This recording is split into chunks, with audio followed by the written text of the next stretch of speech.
Hey, this is Cody Horton. I'm excited to have you here. I want to thank you for taking the time out of your busy schedules to join us for this webinar on brand continuity. Is your employment brand and messaging inclusive? I've been working in diversity recruiting and helping companies for the past couple of decades with their diversity recruiting and inclusion work. And I'm thrilled to have my good friend of at least 10 plus years here, Scot Sessions. Scott, I want to kick it over to you and let you talk a little bit about your background. Cody, great to be here with you. Is it really 10 years? How did that happen? I can't believe it. Neither of us have aged a day, I don't think, right? That's right. That's right. Well, so great to be here with you. I've been in the TA space for a little over 10 years and with a definitive focus on diversity and inclusion for the last almost 3 years. And so very passionate about that. I run a diversity inclusion recruiting platform now that my partner and I founded a couple of years ago, really with the focus to help companies see beyond the obvious. And so I'm excited to be here and talking about diversity branding with you today. Scott, I don't think we could have a better person join today. I really wanted to, we're doing this webinar a little bit differently today. Scott's got so much insight, and this topic is hot off the press. So I want to make sure that we give a chance to answer some questions. So we're going to go through, we're going to hit some topics. We're also going to be taking questions throughout the webinar, and then we're going to also answer some questions at the end of the webinar. And then we'll be following up with additional information and just some tips and guidelines that will help you when you walk away and you go back to try to implement some of these thoughts into your own company.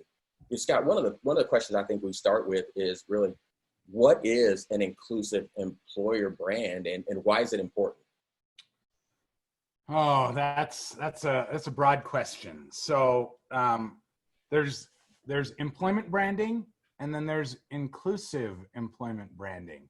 And so if we can, let's take those as two issues and then see how they meld together. So companies who are working to have a strong employment brand are making efforts to show future and current team members that they work for a great organization. And that comes about through how they talk about the company, how they talk about the employment opportunities, to make it very friendly and inviting to want to work there. When we talk about an inclusive employment brand, now it's ensuring that you're talking to the different types of individuals that you may have working for you, whether it's gender, whether it's ethnicity, race, sexual orientation, that you're not sidelining any group, but that you're talking about them in a more inclusive way in how you are posting information on your employment page, what your boilerplate says about your company and why it's fun to work at our company, not just for white males 25 to 45 years old, which is typically the employment brand that's put out for majority of companies. It's got to be opened up and peeled back to make sure that it comes across and is a very inclusive employment brand, so that you're talking to all of your potential candidates, diverse candidates, and your diverse workforce. Yeah, Scott, I think what you're talking about is so key. When I think about the employment brand, right? The employment brand is that emotional connection between the candidate and your company, right? People don't make decisions based on logic. They may use logic in part of their thought process, but the decisions get made on emotion. And are they connecting emotionally with your brand? And I think you have to define who you want to hire, as we're looking to hire more diverse and inclusive people. As you said, employers are going to have to focus on what is going to be emotionally appealing to the person to connect them to your brand. And so I think it's a great timing for this topic, given all the things that are happening in the world today. And one of the things that I was talking with someone the other day, and they shared with me that, hey, employers are branding, they're putting their information out there, but really it doesn't seem genuine. And the person used this term gaslighting. Hey, these brands are just gaslighting. Can you talk a little bit about that, and how does a company make sure that they're not gaslighting? So you nailed it. Branding is about emotion. Psychologically, companies are trying to engage customers on an emotional level because we as humans tend to act off of our gut instead of an objective way. And so when we talk about employment branding and authenticity there, we want to make sure that we are being transparent of who we are. You know, maybe we're not a very diverse company yet. Be authentic about that. Hey, we're working to increase our diversity in our workforce. Right now, maybe we are at a 60-40 male to female employee stat. Own that, but that also talk about here are the things that we're doing to improve that. We're recruiting at certain locations. We're targeting certain groups and societies to make sure that they're aware they're also welcome here. And so when it comes to gaslighting, in fact, I wanted to read, just for a level set, the definition so that we're all on the same page. So let me read the definition of gaslighting here. Is that okay? Yeah, let's get that, because I had to look it up myself. So gaslighting is to manipulate someone by psychological means into questioning their own sanity. That's a very deep definition. So if a company is trying to engage emotionally with consumers or potential candidates and staff, they need to be authentic there so that when that individual reads that, they're not questioning, saying, well, wait a minute, I thought you stood for this, but you're coming across totally different. That can be considered as a gaslighting marketing moment, which is inauthentic. Be authentic with how you're communicating, whether it's visually, whether it's through recorded message or video message.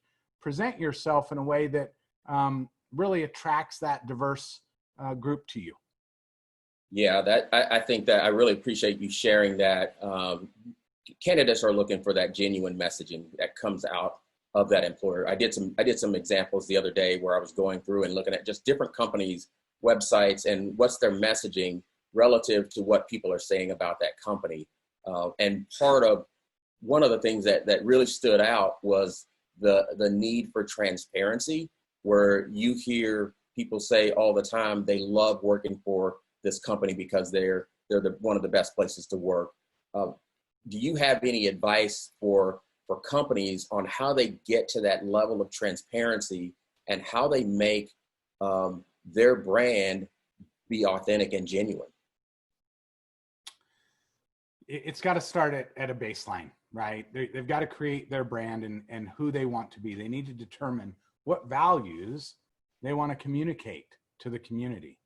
They need to identify and address the community that they're in. If you're a local based company that serves your local community, identify the community that you're talking to and that you're attracting, because even in your employment brand, you want to attract applicants and candidates that are going to be representative of the community that they're serving.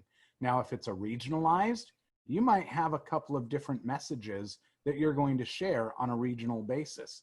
National, again, it just gets a little bigger.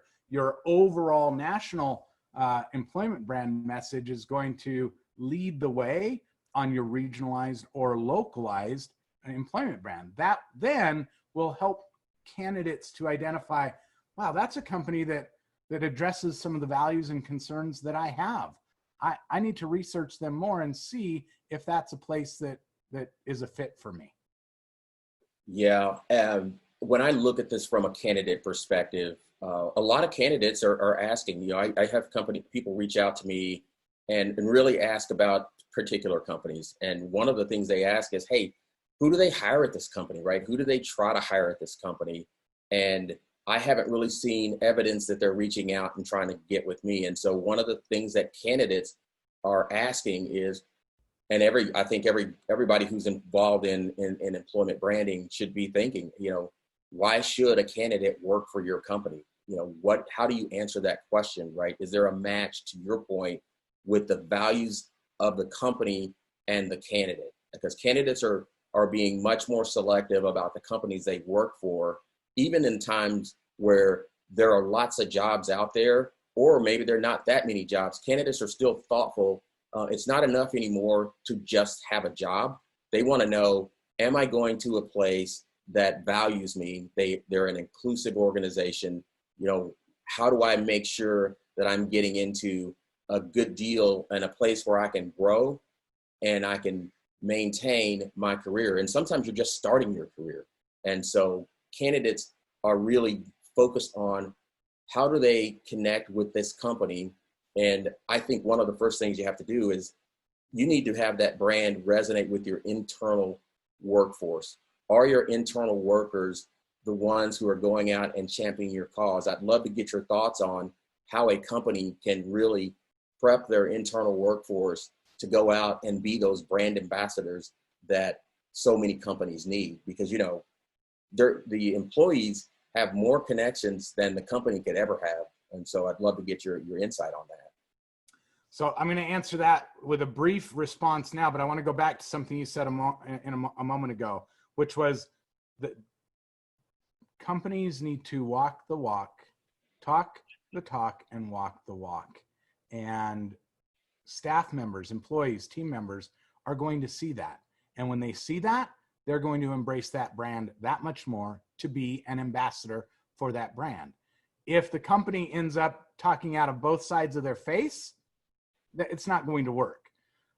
Coming back to the point you made of, low employment, high employment, I think that the recruiting space was a little befuddled over the last several years, over 10 years worth of time, where we've been low unemployment and then approached a higher level of unemployment, not counting our recent COVID period, that candidates, especially new candidates coming into the workforce, were very selective and always took control to make it an employee's market versus an employer's market. And a lot of my recruiting friends were like, I don't get it. There are a ton of jobs. We should be in control to say we're picking who we want. And yet the candidates were still shopping who they wanted to work for, even when it was in only a few jobs available, because they want to align with a brand that meets their values, that meets their lifestyle. And so companies had to really learn quickly that they had to shift and identify what values and lifestyles their future workforce were more inclined to have, to then align their brands to those so that they could be selected. Even if it was only 2 jobs and 30 candidates, they could still be selected by the candidate as wanting to work there. Does that make sense? Yeah, no, that makes a ton of sense. And that totally resonates with me. We had a question come in. One of the questions is, how important is employer brand when you have a strong recruiting and sourcing and a great consumer brand recognition? What do you think about that? Because there is always that tension between the consumer brand and the people, and typically that's owned by marketing and the PR organization, and the recruiting team, who typically owns the employer brand. What do you do when those two kind of are at odds? Because the consumer brand is usually held pretty tightly, and the recruiting and the employment brand has to kind of follow and basically take the table scraps. Well, that's where authenticity comes in, right? There are some amazing consumer brands. I won't mention any of them, but I have friends who work for some amazing consumer brands. And as a consumer, that's a brand I always turn to. But when I talk to friends who work for those consumer brands, their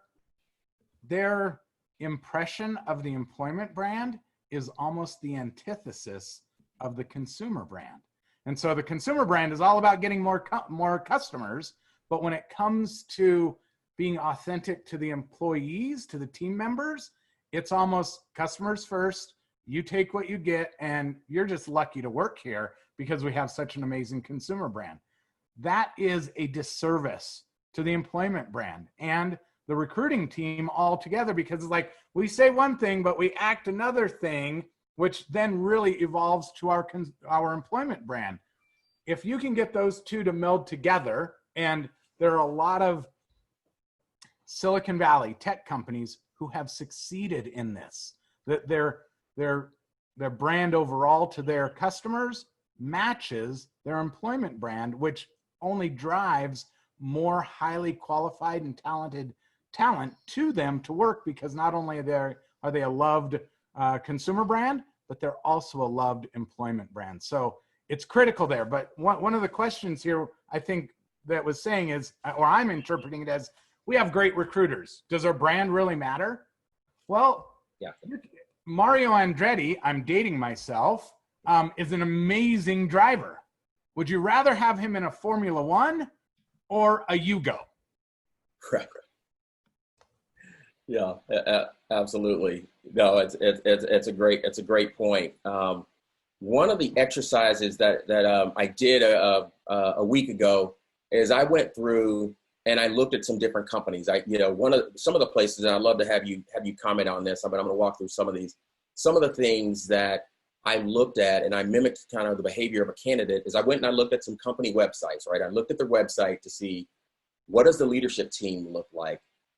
What have they said about current events, right? What have they said about the things that are happening around racism and equality and inclusion? Are those messages on their website? What does the leadership team have to say when it comes to inclusion and diversity? And not only that, I looked at some of their job descriptions, right? And we're going to get into this a little bit more on how we can handle some of these job descriptions. I looked at their LinkedIn profiles. I looked at the Facebook page. I looked at Glassdoor and the reviews that are there. I looked at the social media posts that they had and some of their employees were posting. What are some things that companies can do to make sure that those properties are inclusive, right? If they want to go from being, hey, we're a company that just has this generic brand and we really depended on our recruiters and our consumer brand to be successful, how do they now pivot and make sure that they've got that inclusive messaging and branding out there for candidates to be aware of? So I'm going to talk about this as customers, and I'm going to talk about this as applicants. Some companies have done this very well and realize that the messaging they put out to their customers is the same messaging that applicants are going to consume. Applicants are doing research on your company. That's a fact. Just know that. And so the messaging from a leadership level, from a personal leadership level, applicants are researching that to make sure that those individuals in that company meet those values and priorities that they have, and they're going to select whether or not they're going to work for you based on that messaging. A lot of companies, it's still disjointed. Cody, companies have, hey, we're going to get as many customers as we want because we're going to tell how great our products are. Then when they go after applicants, it's like, do you want to work here? We're going to offer you this or this, and you're just lucky to get to work here. So it kind of goes to what I was saying a moment ago. Those messages have to come together, and what that executive is talking about. And let's talk about the elephant in the room, Cody. Our country right now is under amazing racial unrest and discord. And a lot of companies are putting out some good statements. Other companies aren't sure what to put out. Vet the content that you're putting out. Visit with folks that you're trying to comment to about that content that you're sharing, and validate that what you're saying is true and accurate. Because remember, when we talk from our own perspective. We need to talk to those who are going to receive it and how they're going to receive it. And so we need to make sure that, one, we're not gaslighting and changing and making them think they're insane. Two, that that when we say something that doesn't sound offensive to us, maybe it's regionalized, right? It has nothing to do with race, but maybe it's regionalized. Hey, that's not offensive to me, but it's extremely offensive to somebody in the Northeast or the Southwest. And then you layer race and gender and ethnicity and orientation on that. We have to be very careful. I'm not a fan of the term political correctness. Be authentic and be your authentic self, but be kind in what you're saying and make sure that what you're saying has a kindness factor with authenticity that's going to be engaging. Those comments are the comments and content that candidates and consumers are both going to gobble up and attract them more to your company, your brand, whether it be consumer or employment brand. Yeah, no, it's a great point. I'm looking here and I see a great question that came in from Jason. It says, while on the surface, employer brand work resembles marketing in its execution and tactics, the development of messaging can't follow the same marketing think tank processes without incorporating authentic employee feedback on their experiences. What are your thoughts about that? I mean, we just talked a little bit about this kind of cookie cutter approach, and this question gets right to that. And I'm glad you're not about political correctness, because neither am I. And I think we need to speak truth to power. But this is a big topic, and especially internally, if you have that strong marketing department and then you've got your employment branding group trying to work. What are your thoughts on here? I love this question and comment by Jason. Here's what I would say to that. When you, I love to use analogies and parallels here. So as you begin to make a cake, you're going to use some flour, some eggs, maybe a little sweetener. And now you need to determine, is this going to be a chocolate cake? Is this going to be an angel food cake? So everything starts at its base, right? Then you start to layer on. So I totally agree with Jason. When you get to employment branding, it needs to be specific. You need to do some testing with your team to identify and make sure that is what you're about to say going to be well received. Consumer marketing does the same thing. And does this product taste good? Do you like this? Do you not like this? Am I saying it the right way? So doing that with your teams as well will help you to refine that message. But it all starts at the base, and then you layer on the layers specifically for employment branding and marketing to attract those candidates that you most want to attract in. Yeah, no, that's a great point. And I think one of the things for us to really sum up is you've got to have your leadership team bought in and taking real steps. And you've got to have your internal employee base believing in the company, believing in what you're doing, and out there talking about it. You know, I talked about Glassdoor. I talked about your LinkedIn page. I talked about your career site and all those things. Once, let's say you got that buy-in, you've got people there, and now your boss has come and said, "Hey, go make our brand be more inclusive." What are some things that you could use to really help them get to the point where they've got a strategy and a framework about how they're going to go make this be more inclusive? And then more specifically, I want to talk about some of the tools, but I'd like to get your high-level discussion, and I want to talk about some of the tools that you can use to kind of fix some of the messaging to make sure it's inclusive. So that's a very tactical question. Yeah. Can I jump back one step?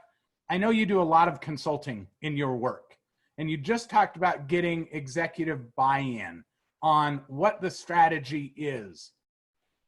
Let's come back to your question to me, but I want to kick a question to you. How do you communicate and work with the executives that you're consulting to, one, get them to buy into the importance around a diversity employment brand, and how do you instruct them to drive that down through the organization? Because that will set us up for the tactical application in a moment. But can I ask you that question? How do you do that, and how are you successful with your customers? Yeah, I think the big thing that makes it success when you're working with the executive leadership team is you've got to speak in a language that they understand, right? They understand business outcome, business needs. There's certainly the component of this is just the right thing to do that people will eventually get to. But when you talk to them about the impact of building a diverse and inclusive workforce and what that's going to mean, because the demographics in the country are changing. So we could talk all day about the business case for diversity, how teams are going to be more productive, more impactful. The big thing is, if you can reach those communities that you normally aren't reaching, it's going to increase your consumers. People are going to buy from you if they know you, they relate to you, and they like you. And that means the strategic focus on creating a diverse and inclusive workforce hits the business bottom line. It hits your revenue stream, because if you are not in the game and you don't have those diverse candidates and diverse consumers, you're gonna go out of business. And so the leaders understand the financial impact of it. They also understand the revolving door and the cost associated with having to replace people. I think retention starts with recruiting, and recruiting starts with the leadership. And so if you've got leaders who are engaged, more diverse, and focused on diversity, that's going to give you a better opportunity to retain people who then create products and services that your customers or your future customers want to buy. But I think when you're engaging the leaders, it has to have that component of, there is a financial implication and there is a brand implication that we're going to have to stay relevant if we are creating more inclusion. And then I showed them some data and I showed them some numbers on what that means, right? So it allows them to then make a data-driven decision. And it also lets them really increase from being a tactical, service-oriented, people need to go find, or marketing people need to go create these. It's not about advertising, right? The brand is more about appealing and making that emotional connection, but getting it up to the next level, you've got to apply the business focus of what the outcomes are going to be by being more inclusive. And that means knowing who's our customer, right? And so you create these personas of who's our customer, who do we hire, who do we want to hire, how do we engage them? Do we just go out and do a bunch of tactics, or do you have a strategy where you're going to reach them on a national level, a local level, a regional level, or an international level if you're a multinational company? And we work with a number of multinationals that have to consider broadly the financial implication of not relating to a potential client or potential candidate basis. And we're seeing that more and more now as fewer people want to move and relocate. Companies are having to get more thoughtful, and leaders are having to get more supportive of new ways of doing things. Yeah. So I love that you tied it to the financial aspect. Oftentimes the C-suite is just driven by the numbers, the financial numbers. Is this going to increase our profits by X because I have shareholders to respond to answer to? And so when we talk about diversity at the C-suite level, there is a ton of research out there that talks about when your employment brand is more diverse, when your workforce is more diverse, now you're attracting and employing diverse candidates and people that are going to increase your innovation. Well, what does increased innovation do? It increases profit to the bottom line because you've got more innovative products. And so when leadership makes that connection, then the ball starts rolling really, really well. One of the challenges that I've seen, and I'm sure you've seen as well, is that leaders, they're so used to seeing the world through their eyes that that's the only way that they understand or think is truth.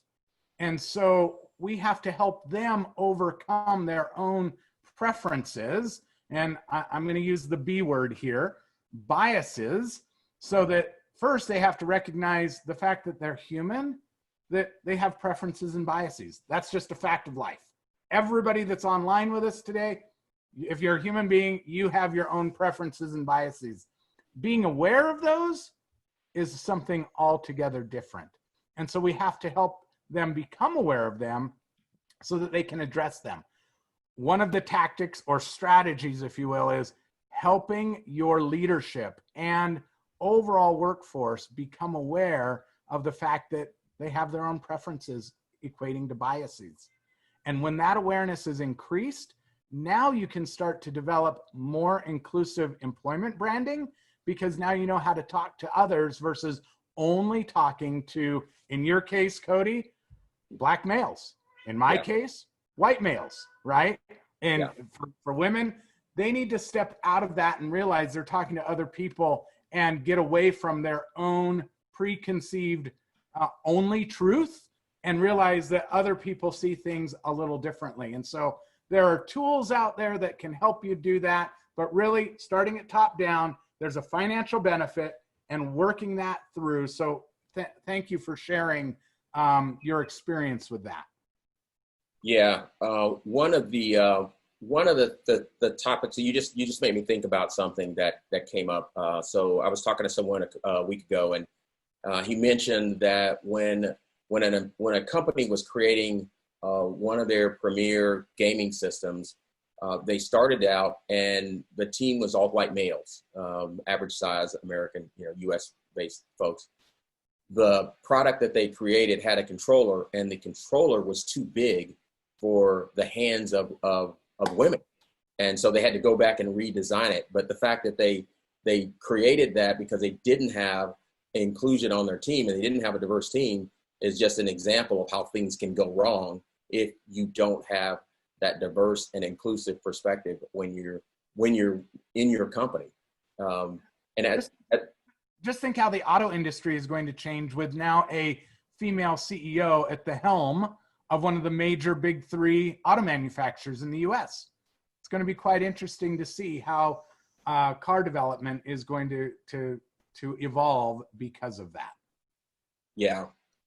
Now, before we get to some of the tools, one of the questions that came up was, hey, how important is the employment brand when you have a strong figure, sports teams? So when you've got a spokesperson who is out there promoting your consumer brand for you because they're wearing your shoes in a basketball game and they've got their own named shoes, and something goes wrong with that celebrity in the public's eye and there's a backlash, how do you deal with that with your employment brand? Because now you've got this negative information out there about your brand, and what do you do about that? That's a big question. Yeah, it's hard. That's why I threw it to you. Yeah, thanks a lot. Consumer brands are driven by popularity, and they are driven by spokespeople that supposedly relate to the consumer, and they have an affinity with the consumer, and the consumer wants to buy more because of that spokesperson. We have seen many spokespeople fall out of grace, right? And there are brands that are quick to abandon those individuals. Well, as it relates to employment branding, team members want to be associated with cool people too, right? And they want to associate with people who have maybe similar goals, similar values. Different thinking is great, but they want to be associated with that. And so companies have to, I believe, walk a fine line in being careful that for the reason that celebrity fell from grace, from the public eye, what was its cause? What was its purpose? Was it detrimental in a moral way? And then you bring into question whose morals? Was it detrimental in a physical way in what they were doing? And so they really have to look closely at what those issues were and either stand up for and back the individual, say, look, this was a mistake. We're going to get past this. It's not one and done. Or this was a pretty detrimental item that really impacted our brand overall and caused us not only to lose good quality customers, but good quality team members as well, because that person's not only representing the product, but they're representing the leadership. They're representing the team as well. So it's not a very good answer, Cody, because it's a very difficult question that companies need to look at and how they want it to impact their overall brand. Yeah, no, I think it is. And we've seen this over the last few years a number of times where something happened in a company that I think the one thing for companies to be aware of with their brand and to think about is making sure that they're being transparent, right? And have an authentic message. And in some cases, they have to be bold and say, we're not going to be associated with that spokesperson anymore. Or to your point, yeah, we're waiting for the facts to come out and we're going to make a decision. But I think that transparency is so critical to that particular topic. Let me check for some other questions. I've been seeing questions come through. Let's just take a look here real quick. Okay, so we have a question from Brooke. Brooke says, what are your thoughts on wishing candidates a happy Pride Month or Black History Month in campaign emails or messages? You want to take this one first and I'll add to it? Yeah, I think that, Brooke, I think companies need to step up and recognize the diversity in the country and be inclusive and celebrate our diversity, celebrate our differences. Diversity means different. And I believe that it's appropriate for companies to share that, hey, we're celebrating this with people because we're inclusive of all people, whether it's Pride Month, Black History Month, whatever day it is. I think that it's an opportunity to educate the rest of the world on where you stand and to create that connection to the broader communities that are out there. That's my thinking on it. I listened to a podcast the other day, and it was a very interesting approach along these lines that said, look, I may be a gay male, but I'm way more than being a gay male. I'm heterosexual. My wife married 30 years, but my point is, when saying, hey, we wish you a great Pride Month, well, okay, that's one aspect of a person's life. Or, hey, let's celebrate Black History Month. Okay, well, Cody, that's one aspect about who you are. Is that the only thing that defines you? And so I'm not saying, hey, don't make those comments, don't wish those positive things, but people are so much more than the labels that society has applied to them. And I think companies need to take that into consideration when they're either obviously silent about something. If a company is very pro gender orientation and yet they don't mention gay pride, their walk is doing the talk for them because they're pro different sexual orientations. That's great. But they're also pro other things as well. So I think you have to be careful there, that when you apply labels, those labels permeate society. Again, celebrating Pride Month, Black History Month, not a bad thing. Great. But those people are so much more than what those labels say they are. Yeah, I think that I think you're spot on. I mean, and to ignore it, you touched on something where sometimes companies just ignore it, right? They don't do anything because they're not being bold, or maybe they didn't think about it, right? Maybe they're not aware of it. And so I think that it is important to be bold and to stand up and not to be complicit as companies move forward, because today consumers and employee and candidates who are looking for jobs are looking for that boldness. Now, that kind of gets to one of the questions that came up. So Jason had a question here. I want to get this one in. Jason says that the world around us is it's fertile to gain traction with leaders to pursue diversity activities. How do we build these programs so that they're long lasting and don't become an initiative that we become dull to or falls off through budget cutting, right? This gets to the attention span question that I always ask people is, how long is this going to hold your attention? Is it a fad? Is it going to pass?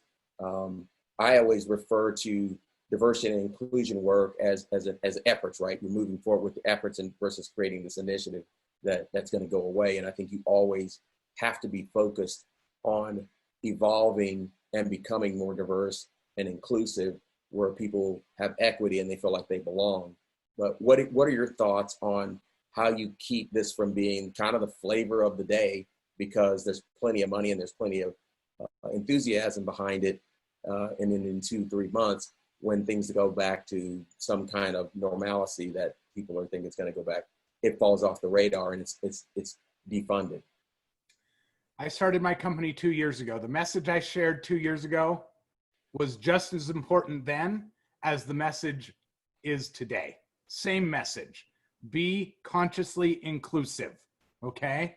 However, in light of current events, it would appear that that message seems to be more important now. Again, same message. It's just that there's more focus and attention. And my partner and I are hoping that this is not a trend, because even when perhaps things, I won't say go back to normal, because I hope they don't go back to normal. And I know you hope that too, right, Cody? That we really maintain that awareness and importance for all humans, and treat them with kindness and respect. That up-leveling should maintain the importance of this message of diversity so that it's not a trend. Now, back to the budgeting point, that if we are focused on the bottom line and that we know diversity helps the bottom line, that should only enhance the budget by maintaining this non-trending item that we're talking about here, that we don't want to be a trend, that we do continually treat people, or now treat people, with greater importance, greater respect, so that it is less of a trend and more of an ingrained process and mentality that we carry heretofore.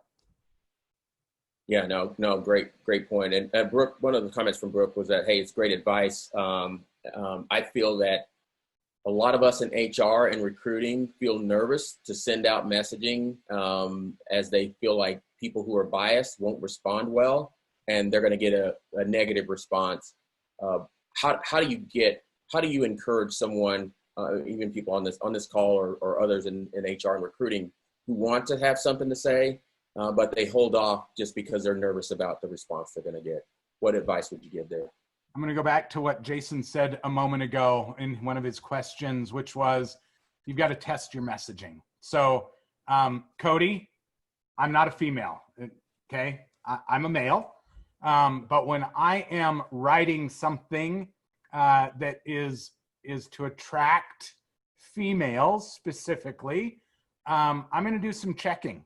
I'm going to have my female peers have a look at it to ensure that I am not saying things in a pure masculine way that can be very off-putting. And so when we're talking about how do we write or say something about Pride Month, going back to that, or other specific months, engage a sample of your audience internally and say, hey, we're thinking about posting something like this.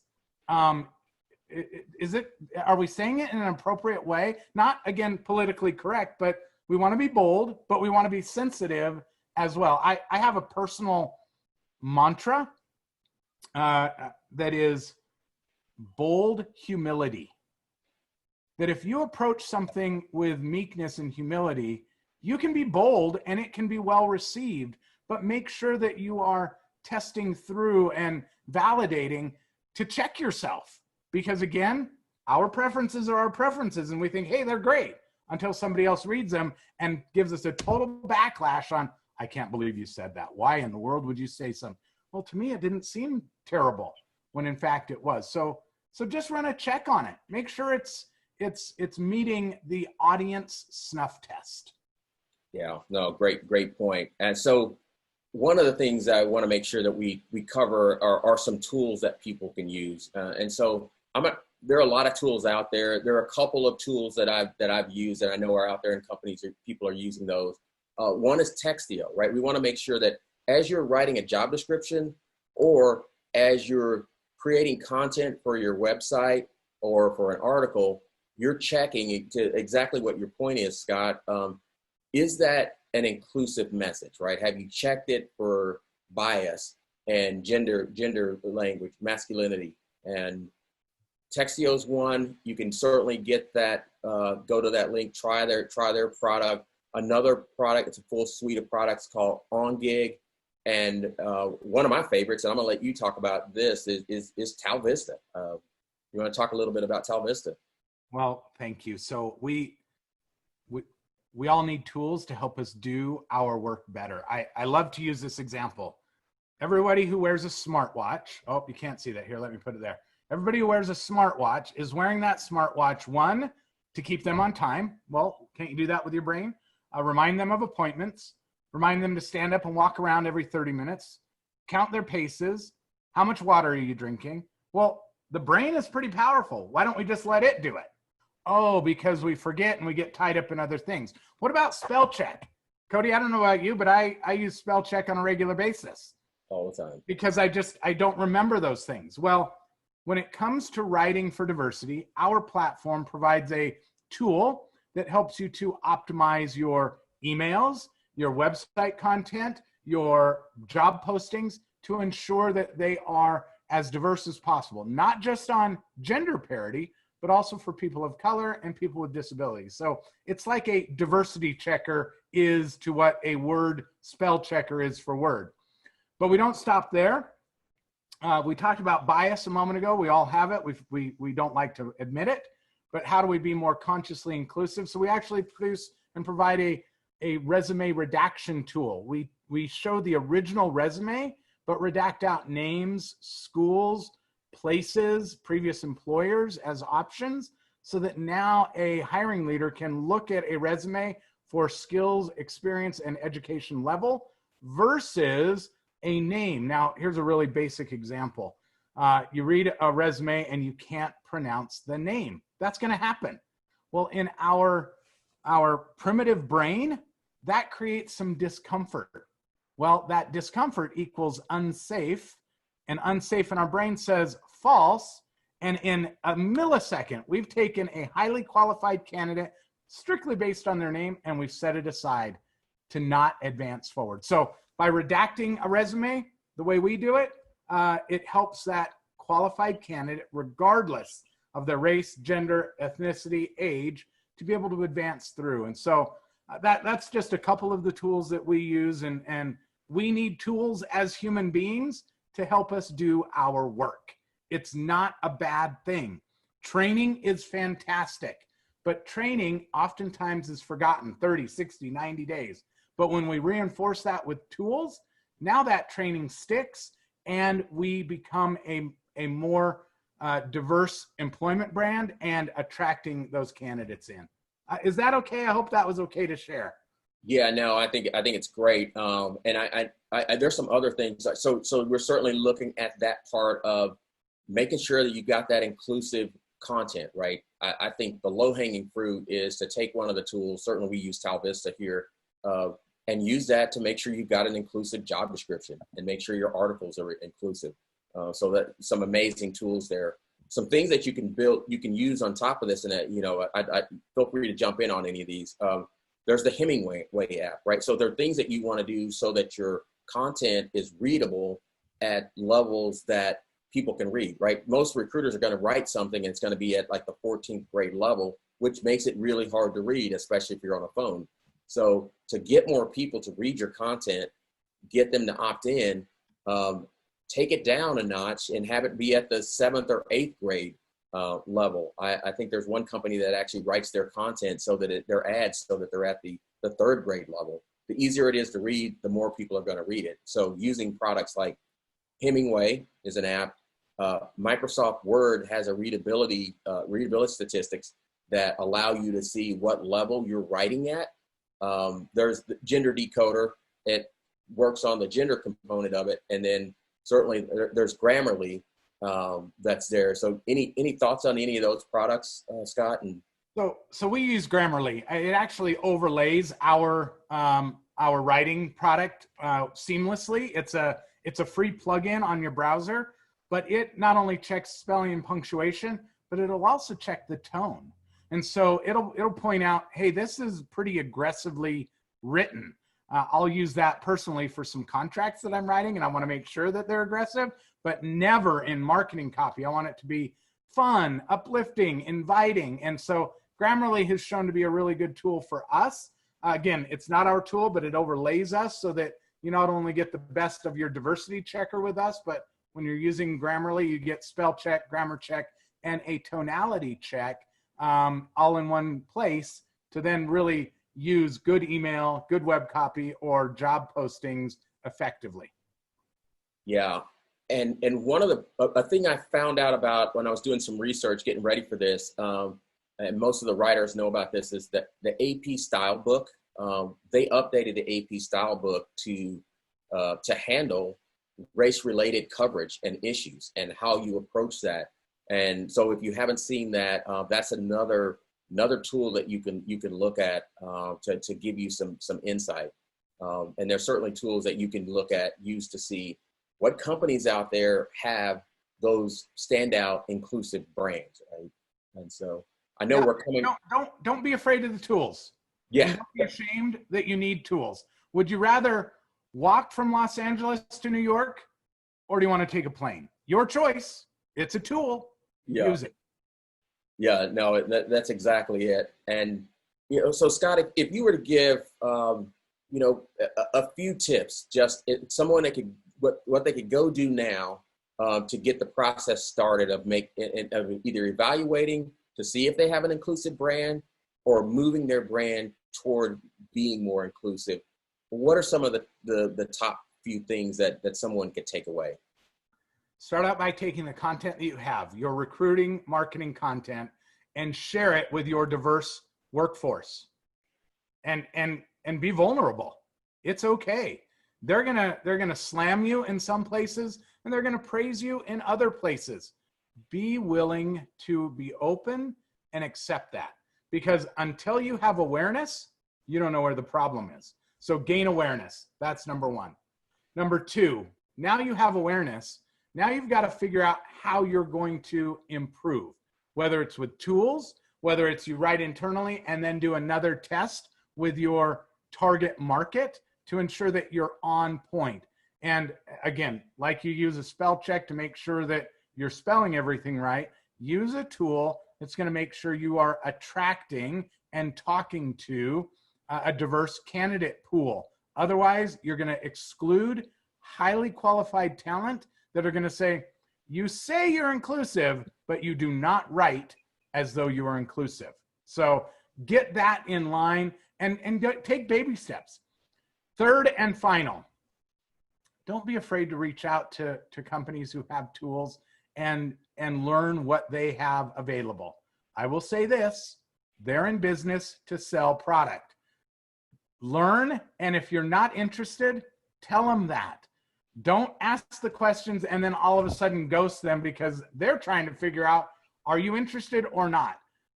Right. Offer the courtesy to say, hey, Scott, I'm not interested any further. I appreciate it. Great. I'm not going to bother you.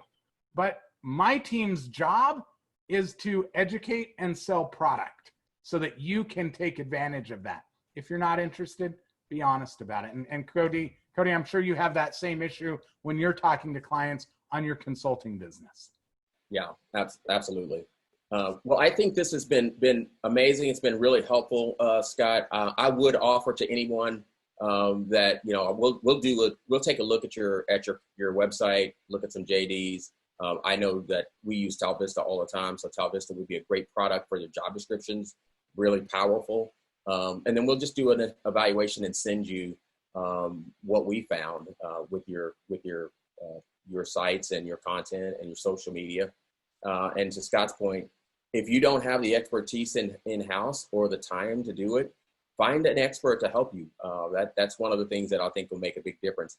I know we're coming on time, but I want to open up and just to see, are there any other questions? We answered a lot of questions along the way, And let me look and see if I have any questions here.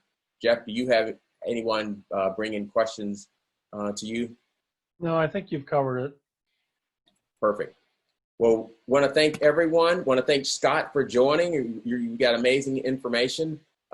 We hope to see you out there and look forward to helping you. Thanks, Cody. Have a good afternoon, everyone. All right. Take care. Bye.